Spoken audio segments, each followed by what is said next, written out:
Eu já estou com a Elisiane Emerick. Ela é farmacêutica, supervisora da farmácia da UOPECAM. E hoje nós viemos conversar um pouquinho com ela, para ela falar um pouquinho da farmácia, que é o trabalho dela na UOPECAM. Gente, isso aqui é muito grande. Eu estava até comentando com ela, quando nós entrávamos aqui nesse ambiente, tudo vazio, a gente não imaginava que depois ficaria tão bonito e ocupado aí por tantos medicamentos e funcionários também, né? Tudo bem contigo? Tudo certo, um prazer, eu agradeço desde já o convite, né? E eu espero que a gente possa ter um papo legal, tirar as dúvidas do pessoal de casa, né? E falar um pouco sobre quimioterapia, que na região de Umuarama é bem novidade para o pessoal. Às vezes as pessoas não entendem muito, acham que quimioterapia vai entrar numa máquina, né? Então é legal a gente conversar para... Mas você sabe que sabe que a Elisiane falou algo bem interessante? Porque muita gente já falou, Tamires, o que é a quimioterapia? Será que entra num tubo e fica lá? Como que é feito? Agora eu te pergunto, o que é quimioterapia? Legal. Então assim, a quimioterapia, ela é um medicamento citotóxico, então é uma medicação que ela modifica... Tomada ou aplicada? Ela é tomada ou aplicada, então nós temos os vários tipos, né? Então ela é uma medicação que ela vai modificar as células do corpo. Então, quando o paciente oncológico, paciente com câncer, logo ele tem uma célula dentro dele que foi modificada, por isso o câncer. Então, essa medicação vem tentar matar essa célula que é considerada cancerígena, né? E tentar resgatar aquelas células que são boas no organismo. Então, a medicação oncológica, ela é preparada, ela é manipulada pelo farmacêutico, né? E ela é feita mediante um protocolo da doença. Então, um câncer de mama, então o médico vai diagnosticar qual é o câncer de mama. Se a pessoa ela tem algumas patologias diferentes, né? E daí vai escolher um protocolo, que é uma linha de tratamento.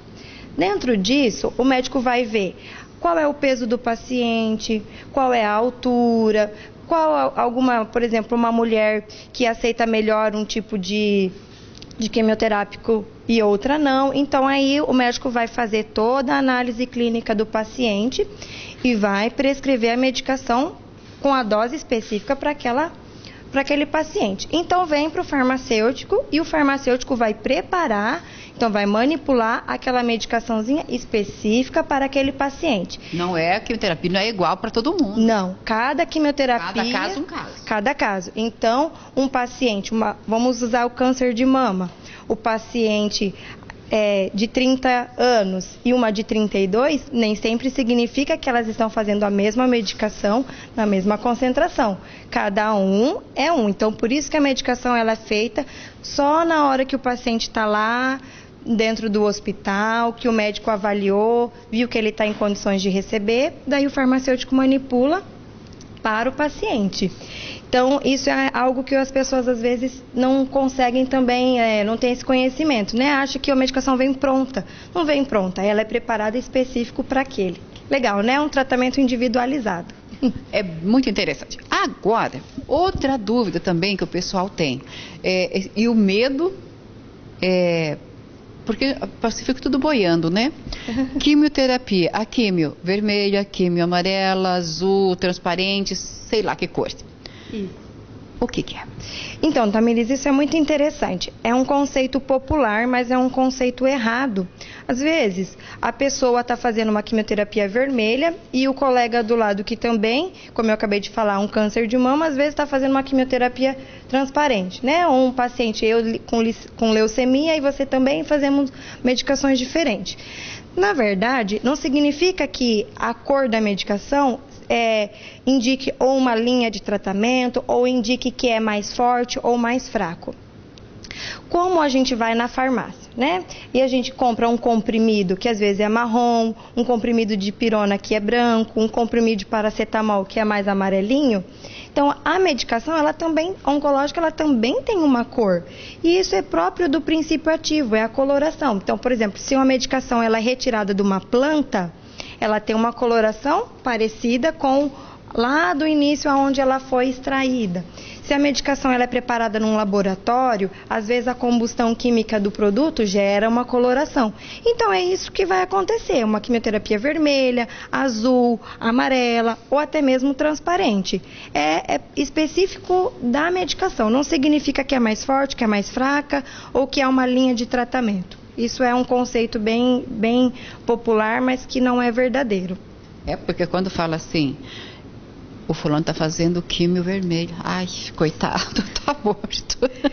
Exatamente, é isso mesmo, Tamires. Então, assim, sempre quando o paciente vem para nós, a gente procura chamar para conversar, né? Atendimento psicológico, atendimento médico, a OPECAM sempre procura fornecer esse tipo de atendimento para esclarecer essas dúvidas. Até para que as pessoas envolvidas consigam dar o apoio melhor para esse paciente, para que ele próprio não saia com aquele pensamento, nossa, estão me omitindo a verdade, estou fazendo um negócio aqui, estou fazendo, o meu xixi está saindo azul e eu acho que eu estou morrendo. Não, você não está morrendo, é específico mesmo a coloração da medicação, não precisam ficar preocupados, né? Tá tudo sob controle.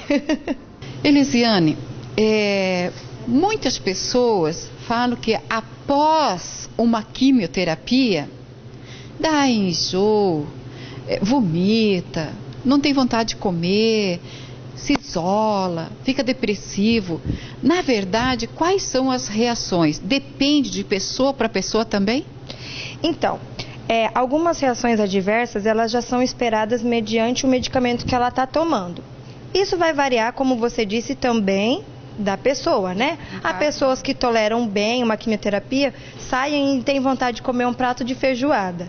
E tem aqueles que saem da quimioterapia e ficam aí o resto do dia sem comer nada. Mas algumas reações, elas são comuns para a maioria dos pacientes. Então, a náusea, como você falou, um odor, às vezes, que pra gente é gostoso ali, né? Um perfume, para um paciente quimioterápico pode causar enjoo. O vômito, né? Então, a gente pede sempre para que o paciente, no dia da quimioterapia, não faça uma refeição muito pesada, que ele tome cuidado, né? Algo leve. Algo leve, de preferência para frutas, iogurtes, né? Uma alimentação normal, mas não muito pesada. Então, para que, se ele tiver esse problema de vômito, que não seja tão ruim, né? Porque vomitar é sempre muito, muito constrangedor e causa, assim, um mal-estar na pessoa. Mas uma alimentação mais leve fica mais fácil, né? Enxaqueca, muitos pacientes relatam a enxaqueca. Isso, é uma enxaqueca que não é a cefaleia mesmo, é a enxaqueca, né? Alguns pacientes também sentem hipersensibilidade nos pés e nas mãos. É uma síndrome que a gente chama, né? Então, alguns pacientes têm uma sensibilidade muito grande ao relar no metal, ao tirar o calçado e relar no chão, ao ir tomar banho, pôr a mão no metal do chuveiro. Então, a gente já orienta alguns pacientes com essa síndrome da mão e pé. Sempre usar luvinha, mesmo às vezes no calor, sempre estar com os pés bem protegido, com as mãos. Algumas pacientes sentem muita hipersensibilidade no couro cabeludo depois de algumas medicações. Então, isso é sempre muito característico. O intestino também, às vezes, não funciona como é o esperado, então às vezes há a constipação, que é o intestino preso, né? Alguns pacientes têm o inverso, que é a diarreia, né? Então, dentro de uma normalidade, a gente sempre já sabe que é do medicamento. A gente sempre conversa com o paciente com relação à frequência dessa reação adversa. Então, vamos lá, Tamires, é muito importante o paciente, o familiar, ficar atento a essa reação. No caso, o vômito 1, 2 vezes após a quimioterapia é aceito. Agora, o paciente ficar com um vômito 3, 4 dias após é um sinal que não foi, alguma coisa está errada. Como também a questão da evacuação. A pessoa ter ali o intestino solto 1, 2 dias após a quimioterapia, está dentro da normalidade, o medicamento ainda está fazendo efeito.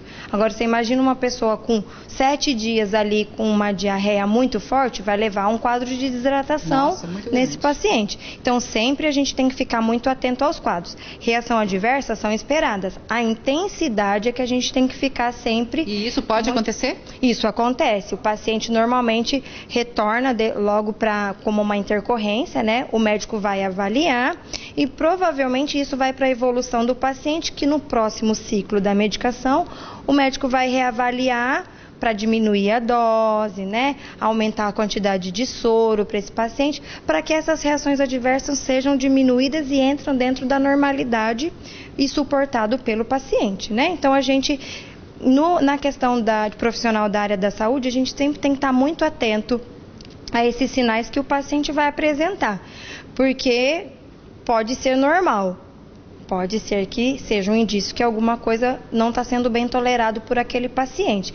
Por isso que, retomando aquele assunto que a gente acabou de comentar, a mesma medicação não é para um e para outro. Devido a isso, pode ser que eu suporte até uma dosagem grande, mas pode ser que a minha amiga que tem a mesma doença não suporte a mesma quantidade da medicação quanto eu. Então, o médico vai sempre acompanhando o caso e avaliando.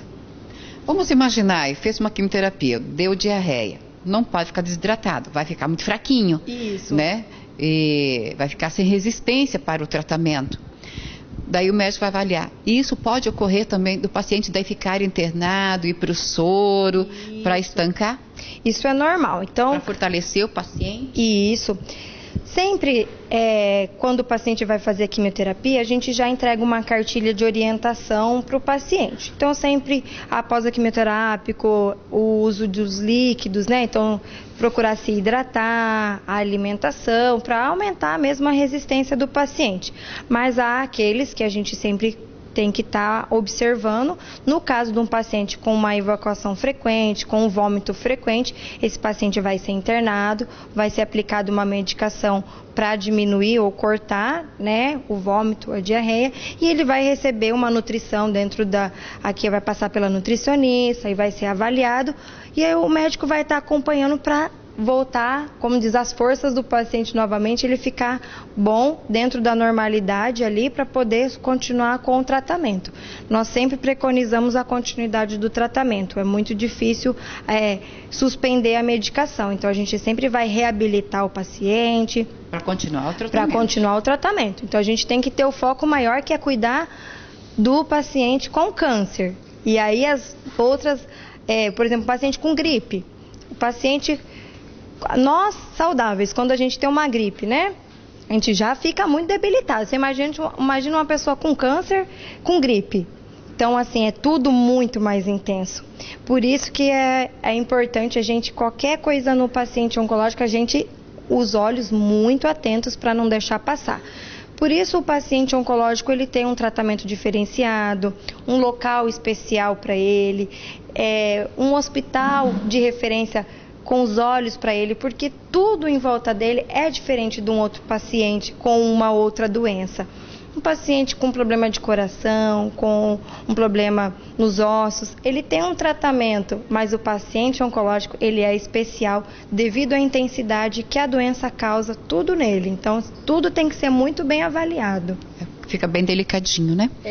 Eu vou para o apoio cultural e volto já já com vocês.